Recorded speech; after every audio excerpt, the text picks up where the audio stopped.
ils combattent l'ennui en bricolant tout un artisanat avec le cuivre des douilles.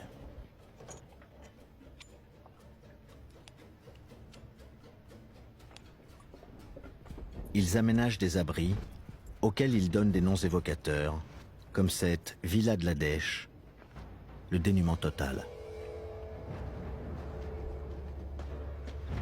L'odeur est indescriptible. Le soldat Albert Thierry écrit « Personne ne se lave ni ne se peigne. J'ai jamais eu du linge sur le dos aussi longtemps. »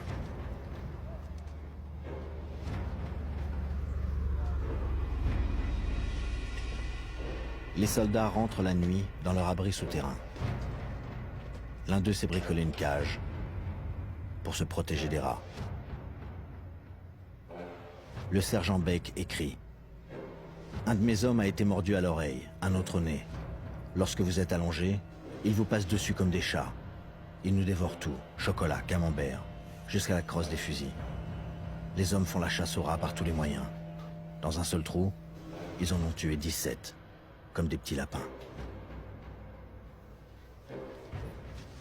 Les rats amènent les puces et la gale. Les poux sont la plaie de toutes les tranchées. Mais pour tous ces soldats de première ligne, ces conditions d'hygiène catastrophiques et les maladies graves qu'elles engendrent ne sont rien à côté de l'angoisse de l'attaque.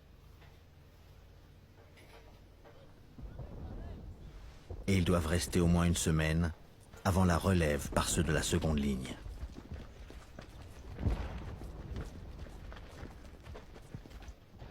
Après les assauts, les survivants de la première ligne repartent avec leurs blessés par des fossés étroits, appelés les boyaux.